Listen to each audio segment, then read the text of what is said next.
good time. They're all on, right? Yeah, everything's on. Everything's ready to go. That guy's on too? Yep. That was not. It is. It is? I'm looking at green light. Okay. Okay, cool.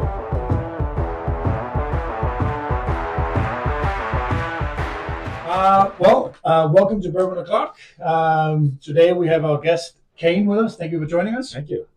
Thanks for having me. Thank you very much. Kayne, would you mind maybe just a quick 10-second introduction of yourself, and then we'll jump in and we'll taste some bourbon. Yeah, awesome. Kayne Grau, I'm the owner and CEO of United Transportation here in Bensenville. We specialize in cargo screening at Chicago and also in Houston. Primarily grew up doing tech and product and fell into transportation about a year ago. So bought the company in May of 25 and Awesome. loving every minute of it. Oh, that's exciting. Yeah. Exciting. Good stuff. Chris, what are we drinking today? Yeah, if you want to grab it, we've got the Peerless Double Oak today. So this one's coming out of Peerless Distilling Company. They're out in Louisville, Kentucky. Most of the time you can find this on shelves. It's going to be anywhere between $90 and about $115. And what you'll get on this, you should get a front hit of honey, or at least some sweetness. Then from there, you'll get some cinnamon and spice before it finishes off with a little bit of oak. Okay. I'm going to pull that up here. Why'd you pick this one? I've been a big fan of Double Oak for quite a while. I have not had a Peerless. It's been recommended way too many times at this point. So I figured, why not? Let's jump into it for this one. And yeah, it's pretty good. Cool story, though, about Peerless. So Peerless stumbled upon the Double Oak. Everybody's been doing it, but for Peerless, they started running into issues with barrels that were leaking. So they would transfer over to a new oak barrel. Then they were just playing with it and testing it, and it obviously turned out to be pretty good. So from there, they started marketing and selling Double Oak in 2021, which is when they went with widespread distribution. So it's pretty cool. Cool. So it's kind of like a happy mistake. Yeah. Cheers. Cheers. Yeah, happy Friday. Cheers.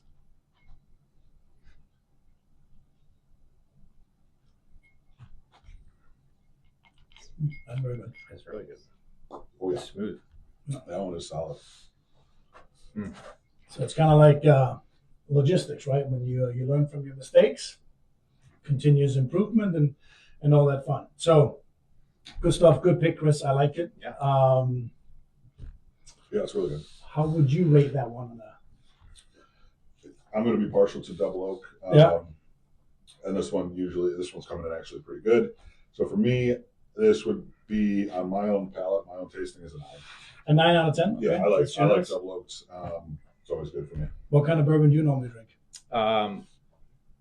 Some of those up there, like Elijah, I'll dabble in some Blantons every once in a while, nice. right? But yeah, I mean, I'm not. I feel like if I graded this, I'd be like doing the one bite, and everybody knows the rules of pizza, right? So, Yeah. But I'll leave it to the experts here. It's very good. Very good. No, I think it's good. I'm going to give it an 8.5 out of 10. That's your strongest. That is my strongest. So good stuff. So we picked a topic today. I think this is something that's really important in logistics is, how to build winning teams, right? And I'm curious because, Kayne, you've been a year in logistics now, and I know you bring a ton of experience from kind of outside the industry. So I'm curious to talk a little bit about how that has kind of transferred into logistics. So if you were to give, some of the examples, I know where you're building some good stuff over at United. If you want to share a little bit with us. Yeah. Look, I mean, I think logistics is there's some similarities to other industries, but I also think it's an animal of its own in the sense of, I kind of came in open-eyed. I came in probably listening way more than I have ever in my career. Sure. Not only because I was obviously a novice, but also because, you really have to trust the experts around you, and then you have to kind of form the opinion. And what I found is that, this is definitely an industry, and I surrounded myself with really good people very, very early on. Yeah. And so I stayed very quiet in a lot of meetings, listened, but the thing that I learned the most is just, I would say, being out in the warehouse, just watching the operation, asking why, Yeah, the doing. really kind of learning. And then I would say that the biggest piece of it is spending time with the customer, right? And really kind of understanding what does the customer need, and then how does that map back. And so if you start there, and the leadership, and then the frameworks of what you need to build within the operation to actually make the operation scale, make it work consistently. The thing that I love about this is every day is never the same, right? Yeah. You wake up in the morning, you come to work, and you're like, Yeah. okay, what are we doing today, right? I kind of always make the analogy, it's like the bear on Hulu, right? They get the beef in the morning. They don't know how much they're getting. They don't know what the quality is, but they're getting sandwiches made, right? And people are happy. And so everything's on fire. But I've been really fortunate. I've had some really good people join the company that have deep experience in a lot of different parts of the industry, and they're very well respected. Yeah. And so what I do is I feel like I'm sort of the band manager. I gotta find the venue. I've got to get the tickets sold. I got to make sure the show is going to go on, but I can't necessarily play the instruments. And so let the band rock and that's a great analogy. And not get in their way, and let the performance dictate itself. And so but I have felt getting more confident in now leaning into, I would say, technology, leaning into and I hate that word right now, because I think it defaults to AI, and I think it defaults to stuff that we're probably reading up that's vanity versus the right technology for the right reason. And what I am really focused on is communication. How do I communicate with my end customer? How do I make my operation extremely transparent to my end customer so that we can reduce phone calls and texts and unnecessary communication? Because I want them just to see everything fully transparent that's happening in our operation, so that they feel comfortable of how they can communicate to their end customer. Exactly. Right? And they have a picture of what's going on. Right? And they deserve it. Yeah. Frank's not just disappearing into a warehouse and somebody signed for it on a piece of paper and you don't know where it is. Right. And I think another thing that I think is important when you're building winning teams is everybody has to know the scoreboard. Yeah. And I 100%. think it's one of those things that companies sometimes are bad at is, maybe up in the C-suite, everybody knows what the goals are, and then it kind of trickles down, but it gets watered down, right? So if you get down to the person maybe in the warehouse, if they don't know what the goals are, they don't know what initiatives are being made, then once you introduce something new, they're going to be fighting against it. Yeah. Right? Yeah. So definitely for me, one of the things is everybody on the team has to know what the scoreboard 100%. is, where we're going, right? We have a Monday morning meeting. We have monthly warehouse meetings, which the first couple were, when you have drivers and warehouse workers and you're trying to explain the larger strategy, and everybody's just like, this has never happened before. What are we talking about, right? Yeah. But then we over a year morphed that conversation into how do we bring it to a level that does relate with what they're doing day to day, and how does it relate to how we're going to scale. Even when we were building out Houston, it's like, they're like, why are we building Houston? So you had to really kind of explain, like, this is the type of work we're going to be doing down there. This is the different type of work we're going to be doing down there. But I kind of also feel like I want the Bensonville team to feel like it's day one at Google, and like you're building like this. We're gonna go build this brand, and you're the ground floor of it, right? And so we go to Houston or LA or Miami, wherever we go, like you're the ground floor of it, right? And so the other thing I would say too in leadership is, which I don't think we do, I don't think anybody does a really good job with, is we got to be training our next leaders, right? And it's real easy to get caught up with the people that are doing the day-to-day work to say, okay, that's great that they're doing that, but like, what is next? And I'm a big proponent of, I don't want the people that's doing what they're doing today, I don't want them to be doing that next year. Yeah. Like, if I can add a different thing to their job, if I can start getting them more education, if I can get them leaning into whatever it is that they're aspiring to do, like that's what I think as leaders we have to do, is be training, who's our bench? At the end of the day, right? No, and I think you're right too, because you want to get people, well versed so they can cross train, right? And I think also a lot of times when you talk to people, you want to have a career plan, you want to have a growth plan. Sometimes people don't know what they want, right? But I think if I look back at my career and my background, there was some of the stuff that I have experienced doing that didn't benefit me until like 6-7 years later in my career. Then I thought, okay, well, shoot, I'm so glad I did that. Right? So, same thing. aligns really well, right? So promote from within, train your successors, make sure that you're ready to advance, that somebody can step right in. Yeah. Massive, right? One thing I want to touch on. So you transition from tech into logistics, right? The process though of building the team around you is going to be the same. So how do you vet folks out when you're bringing in new experts? I have one rule. So if I'm interviewing you, would I ever go work for you?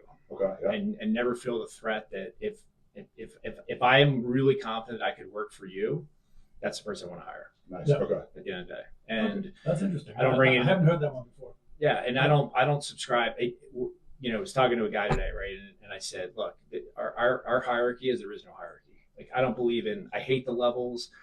That's what always killed me in big company, and why I only lasted a year or two is because I just couldn't stand the politics. I couldn't stand spending more time building agendas and getting through the clicks and everything else and getting the work done, right? Or teaming up or trying to figure out our competitive advantage, right? And so we're flat. We all do different types of work. We know our lanes, but we support one another. We have a common goal of what we want to go achieve. But at the end of the day is if I'm interviewing, I'm like, I would absolutely work for this person and they're absolutely incredible. Yeah. That's who I'm hiring. That's cool. That's cool. That one I haven't heard before. I've always kind of bridged off of can I go have a beer with you? Of course. Right. Of course. Yeah. Can I sit on the airplane with you for 4 hours? Yeah. Right. Absolutely. Yeah. And yes, culture, personality, of course, but it's not hard to be the dumbest guy in the room right now, but I definitely want the experts around me. And the other thing I would say is I want people that can just make decisions. And that was the other thing I said. I don't even care if you fail. I don't even care if you're it's a disaster. If you make the decision and you tried and you said, I know how to do this and I did it and it worked well or it didn't work well, I'm just going to give you credit either way that you made the decision and you went and did it. Because we're not in an industry that can afford 15 meetings to go make the decision. Right? No, and I think it's good. I read a book one time and they were talking about celebrating failures. Oh, love it.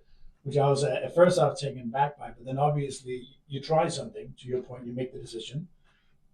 It didn't go right, but you learned something, right? You learned, okay, we're not going this way the next time.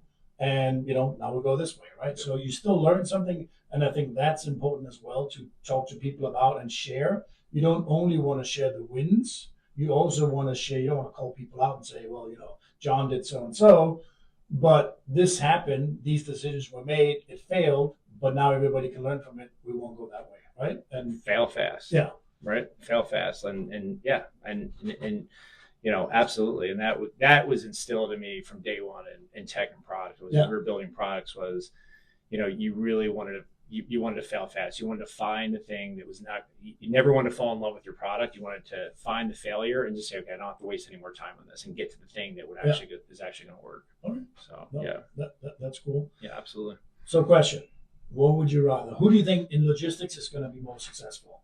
A team with A players with a weak culture, or a team of B players with a great culture?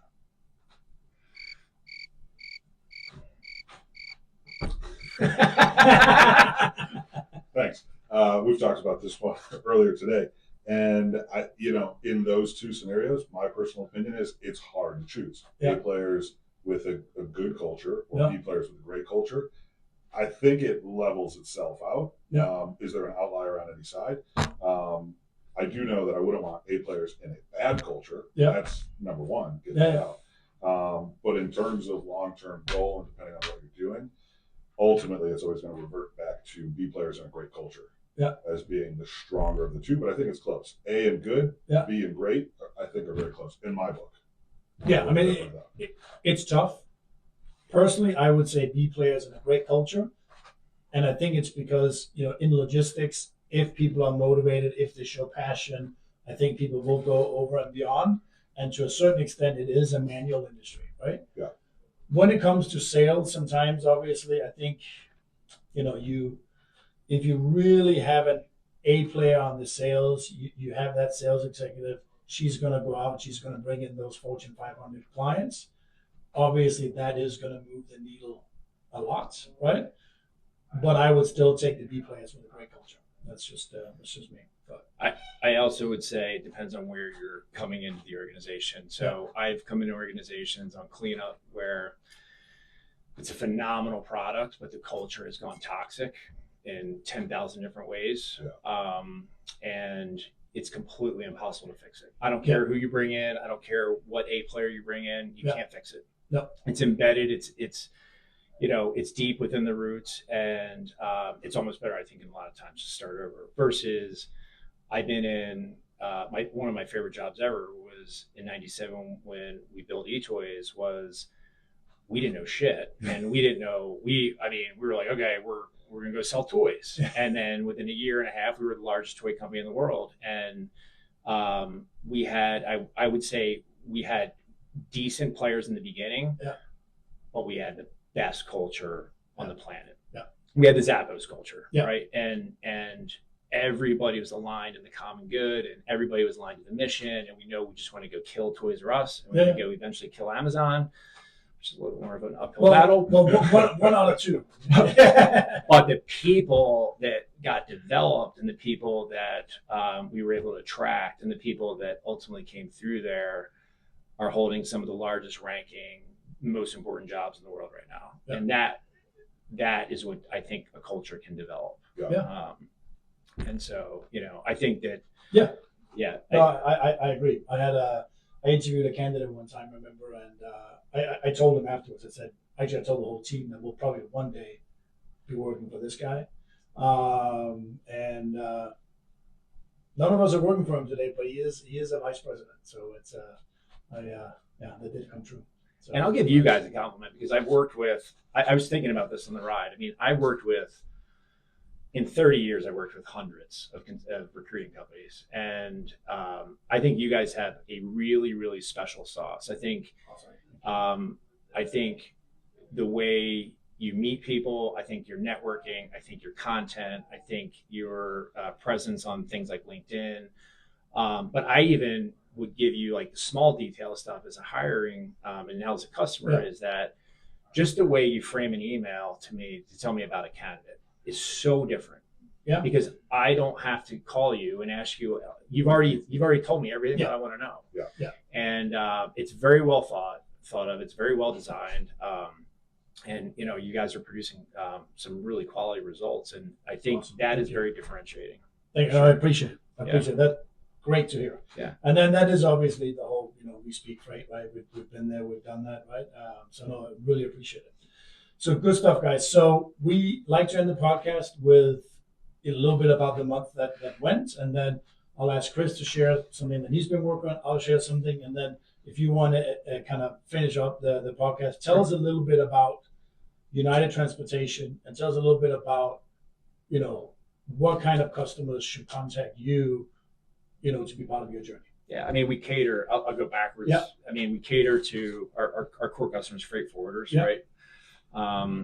We've been around 14 years. We started as a trucking company. We eventually pivoted into things like cargo screening, airport transfers, build, break down PMCs. I would say what we're really good at is if you have cargo to us by 11 a.m., we can have it plane side by 5. Awesome. And we pride ourselves in that. And we don't shortcut anything. We follow the rules. We get excellent quality. I mean, our core ancillary services, warehousing, cross-docking, rework, crating. And I've been to the office. You can literally see the runway. I mean, and it's a great location. But I would say really what I love more than anything, and I don't think they get enough credit, is our drivers. Our drivers are our brand. They're our brand. I always say they're our brand ambassador. Our customers love our drivers. I constantly get calls about the compliments of, the fact that he was courteous, he was on time, he helped me do X, Y, Z. And that is why we put a deep appreciation in the driver. We've retained almost every one of our drivers since day one for 14 years. We have no turnover. Well, I mean, that's massive. I mean, and we're going to have to do another podcast about how you do that, because we see so many struggles with companies retaining drivers, right? And it is, I mean, they're the business card. They're the ones, going out to seeing your customers, picking it up. Right? Competitive advantage too. Sometimes they see our competition, they bring it back. But I mean, yeah, I mean, that's United Transportation. We've got, big expansion plans in the second half of the year. We want to be in 5 more locations. And then we're going to bring an application called Claris online. This is going to be the technology aspect of where we're going to bring transparency to the industry. So That's awesome. Yeah, really excited. Good stuff. Well, Chris, talking about technology, that's kind of been your focus this month. So let's share a little bit about that. Yeah, so you've touched on it, AI versus technology. What's the two? So we've been diving heavily into tech, and AI is at the forefront of that. So when I stepped in, we started looking at what we were doing, and the process was there, but the back end data was all manual. So we brought in a couple of tools. We're now using Claude AI. We've got a call tool that helps us summarize the calls to tailor them specific to what you're looking for. So when you say what you get in an email, that's specifically the conversations we're having, and AI and tech on the back end building the framework of what that is. So it's helped tremendously. We've cut a lot of the back end data entry time down by, I don't know, it would take probably cut 80% of the time spent on an individual candidate just by bringing in these tools that enhance what we do, not to replace. And I think that's where AI has really driven is some companies are using it to replace. Yeah. We're using it to enhance, to allow us to be better, to do more faster. Yeah. But not just do more faster, do more high quality work faster. Well, and I think that's exactly what you touched upon, right? Yeah. You want to take out the data entry, allowing your people to talk to the customers. Yeah. Right. And that's exactly what we want as well. We want more time talking to the candidates, talking to the clients, and then all the data entry, is handled, right? So yeah, no, that's awesome. From my side, we've been working on the marketing. So this podcast now is our second episode. Super excited. Monica launched our Instagram. Caliber Inc. Talent on Instagram. Where we will post this too. We even have a TikTok, which is something that I've never personally had. So same. The two of us are TikTok illiterate. Your kids can help out with it from time to time, but Monica's leading the forefront. But it's fun to have. But Kayne, thank you for joining us. Yeah, thank you guys so much for having me. Excited to follow United journey. Yeah, thank you. Thanks, guys. Cheers, guys. Cheers. Yeah, this one's fantastic. It's really good. Let's go. I'm a big fan. Dangerous. Yeah, no, the sweet